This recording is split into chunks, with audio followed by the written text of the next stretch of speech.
The Quran is not just a book to recite, it is a message to understand and live by. Welcome to Azmati Quran, a short series of deep reminders by Dr. Isra Ahmed. لیکن یہ کہ اس نے جب نام بدلا ہے در حقیقت اس نے اپنے تاریخ سے اپنے پس منظر سے استعفیٰ دیا ہے. یہ ہمارا دوہرا ہمارے لیے صدمے کی بات ہے. کیا دو یمن موجود نہیں ہیں؟ ان میں سے کوئی ایک بھی اپنا نام چھوڑنے کو تیار ہوگا؟ کیا دو جرمنی دنیا میں موجود نہیں ہیں؟ کوئی ایک بھی ان میں سے اپنا نام چھوڑے گا؟ کیا دو کوریا نہیں ہیں؟ دو ویتنام نہیں ہیں؟ تو کیا دو پاکستان نہیں ہو سکتے تھے؟ ہو سکتے تھے. میں یہ کہا کرتا ہوں کہ یہ گہرا صدمہ ہے علیحدگی اور دوہرا صدمہ ہے، اور اس سے کہیں زیادہ بڑا کہ انہوں نے اپنا نام بدل لیا، اپنی آئیڈینٹی چینج کر دی. انہوں نے وہ نام اپنے ماتھے سے اتار کر خلیج بنگال کے اندر ڈبو دیا.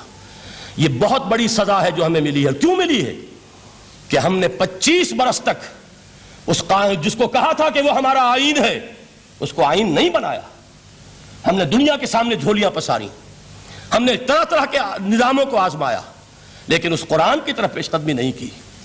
اللہ تعالیٰ ڈھیل دیتا ہے لیکن سزا بھی بہت سخت ہوتی ہے. ان بطش ربک لشدید، وہ ہم پر کوڑا برسا ہے. تاریخ انسانی کی عظیم ترین شکستوں میں سے ایک شکست ہے کہ جو ہمارے ماتھے پر کلنک کے ٹیکے کی طرح موجود ہے. اللہ کرے کہ آئندہ یہ تاریخ اپنے آپ کو نہ دہرائے.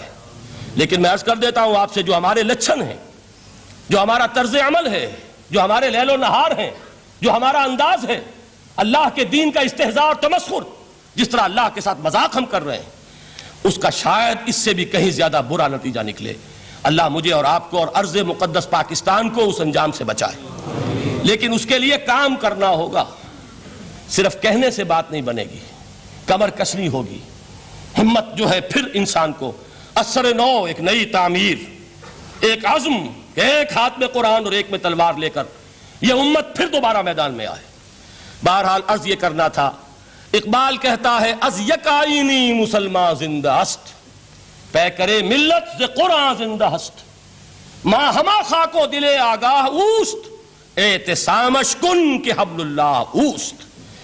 تامو اس کو مضبوطی کے ساتھ، حبل اللہ یہی قرآن ہے. یہ یک آئینی اور پیکر قرآن کی زندگی، پیکر ملت کی زندگی جو ہے اس قرآن کی بدولت ہے. تو حضور نے کیا فرمایا؟ فتنے سے بچنے کا راستہ کون سا ہے؟ کتاب اللہ فیہ نبأ ما قبلکم وخبر ما بعدکم وحکم ما بینکم وہو الصراط المستقیم وہو حبل اللہ المتین وہو الذکر الحکیم. ایک 3 جملے اور سن لیجئے. هو الذی لا یشبع منہ العلماء ولا یخلق عن کثرت الرد. یہ قرآن وہ شے ہے جس سے اہل علم کبھی سیر نہ ہو سکیں گے. ولا تنقضی عجائبہ، اس کے عجائب کبھی ختم نہیں ہوں گے.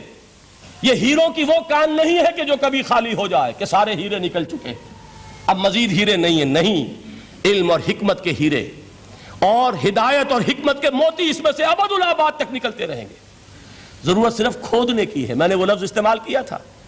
آج کا قرآن کھودنا ہوگا. آج کی ہدایت اس قرآن سے نکالنی ہوگی. قرآن جب نازل ہوا آن دی سرفیس، بالکل ظاہر وہ تھی اس کی ہدایت جو اس دور کے لیے ضروری تھی. ہمیشہ کی ہدایت اس کے اندر رکھ دی گئی ہے، اس میں مضمر ہے، اس میں چھپی ہوئی ہے. اس کے لیے تدبر کی ضرورت ہے. کتاب انزلناہ الیک مبارک لیدبروا آیاتہ ولیتذکر اولو الالباب. لوگ تدبر کریں، اس کی گہرائیوں کے اندر غوطہ زنی کریں. لا تنقضی عجائبہ، اس کے عجائب کبھی ختم نہیں ہوں گے. ولا یشبع منہ العلماء، اہل علم کبھی اس سے سیر نہیں ہوں گے. آپ کو سخت بھوک لگی ہوتی ہے اور کھانا کھانے کے تھوڑی دیر کے بعد اب آپ کا ہاتھ رک جاتا ہے، سیر ہو گئے. بہترین کھانا ہے لیکن نہیں کھا سکتے. اگر عام حالات میں وہ آتا تو کبھی نہ چھوڑتے، لیکن اب وہ آپ کا میزبان کہہ رہا کچھ اور لیجئے، تناول فرمائیے ذرا یہ دے. بھائی نہیں، میں اب بھر چکا. یہ آپ کہتے ہیں کہ نہیں؟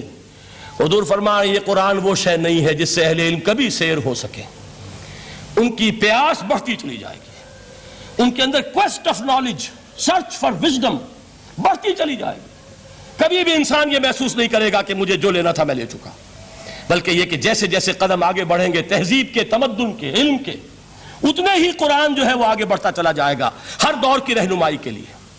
لا تنقضی عجائبہ ولا یخلق عن کثرت الرد، بار بار کے پڑھنے سے اس پر بوسیدگی طاری نہیں ہوگی. دنیا کی اور کتابیں ہیں، ایک دفعہ پڑھ لیں گے، 2 دفعہ پڑھ لیں گے، 3 دفعہ پڑھ لیں گے، 4 دفعہ پڑھ لیں گے، پھر جی نہیں چاہے گا. لیکن یہ کتاب وہ ہے. امام شافعی کا میں واقعہ آپ کو سناتا ہوں. وہ یہ کہتے ہیں کہ ایک مرتبہ میرے ذہن میں یہ سوال آ گیا کہ اجماع کے لیے بھی قرآن مجید میں کوئی سند ہے، دلیل ہے؟ سب مانتے ہیں کہ اجماع جو ہے سورس ہے قرآن کے اسلامی قانون کی، جس پر کہ امت کا اجماع ہو جائے. تو کہتے ہیں میں نے 300 مرتبہ قرآن پڑھا اول سے آخر تک، صرف اس دلیل کی تلاش میں. 300 مرتبہ مجھے نہیں ملی. 301ویں مرتبہ جب پڑھ رہا تھا مجھے روشنی مل گئی. وہ یبتغی غیر سبیل المومنین کے جو الفاظ آئے ہیں، نولہ ما تولی ونصلہ جہنم، جو کوئی شخص مسلمانوں کے راستے کو چھوڑ کر کوئی اور راستہ اختیار کرے گا ہم اسے اسی کے حوالے کر دیں گے اور جہنم میں پہنچا دیں گے. معلوم ہوا مسلمانوں کا جس پر اجماع ہو جائے اس کو بھی ایک سند حاصل ہے. یہ مسلمانوں کا مجمع علیہ ایک راستہ ہے، اس کو بھی ایک سند اور دلیل کی حیثیت حاصل ہے. اب آخری الفاظ جو میں نے پڑھ کر سنائے تھے شروع میں، 4 الفاظ ہیں چوٹی کے، وہ تو اللہ کرے کہ آپ یاد کریں. اس حدیث کا اختتام، ویسے حدیث بہت طویل ہے، قرآن مجید کی عظمت کا بیان محمد الرسول اللہ کی زبانی صلی اللہ علیہ وسلم، قدر گوہر شاہدانت یا بدانت گوہری. میں نے قرآن کے 3 مقامات سے 7 آیتیں سنائی اور حضور صلی اللہ علیہ وسلم کی چند احادیث سنا رہا ہوں. آخری الفاظ کیا ہیں؟ من قال بہ صدق، جس نے اس قرآن کی بنیاد پر کوئی بات کہی اس نے سچ کہا. ومن حکم بہ عدل، جس نے اس قرآن کی بنیاد پر کوئی فیصلہ کیا اس نے عدل کیا. ومن عمل بہ اجر، اور جس نے اس پر عمل کیا اس کا اجر محفوظ. اور آخری ٹکڑا ومن دعا الیہ ہدی الی صراط مستقیم، جو اس کی طرف بلائے گا، اس قرآن کی طرف، کسی اور کو ہدایت ہو نہ ہو اس کی ہدایت گارنٹیڈ ہے. ہدی الی صراط مستقیم، یہ ماضی مجہول وہ ہے جو کوئی شے ہو چکی، جو اس قرآن کی طرف لوگوں کو بلائے گا اسے تو ہدایت نصیب ہو گئی صراط مستقیم کی طرف. اللہ تعالیٰ مجھے اور آپ کو اس بات کی توفیق دے، اس قرآن مجید کی عظمت کا انکشاف ہو ہم پر کسی ادنا سے ادنا درجے میں. اس درجے میں تو ہو جائے کہ پھر کسی اور چیز کے پڑھنے میں لذت محسوس نہ ہو. اگر یہ بھی نہیں ہے، اگر ڈائجسٹ پڑھنے میں زیادہ دلچسپی ہے اور شکاریات پڑھنے میں زیادہ دل لگتا ہے، اور اگر بھوت پریت کی کہانیاں، یہ بھی عجیب ہے انسان کا معاملہ، اچھے اچھے عقلاء اور اچھے اچھے بالغ لوگ وہ بھی اس قسم کی اوکلٹ چیزیں پڑھتے ہیں، تو معلوم ہوا کہ قرآن مجید سے شناسہ نہیں، قرآن سے تعارف نہیں ہوا، اس کے جمال و جلال سے کوئی حصہ نہیں ملا. اگر یہ ہو جائے کم سے کم، جیسے کہ کہا تھا انہوں نے، وہ جو سبع معلقہ کے شاعر ہیں آخری، اب عادل قرآن، کیا قرآن کے بعد بھی گنجائش ہے کہ اب میں شعر کہوں؟ اگر یہ حیثیت ہماری ہو جائے کہ قرآن کے پڑھنے کے بعد اب کسی اور شے کے پڑھنے میں وہ لطف محسوس نہ ہو، جو چیز پڑھیں قرآن کو سمجھنے کے لیے پڑھیں. قرآن کے سمجھنے کے لیے ظاہر بات ہے، میں ایک مثال دیا کرتا ہوں کہ آپ سمندر کے کنارے کھڑے ہیں، آپ سے تو بہت قریب ہے سمندر، لیکن آپ پانی لینا چاہتے ہیں تو اتنا ہی لیں گے جتنی بالٹی آپ کے پاس ہے.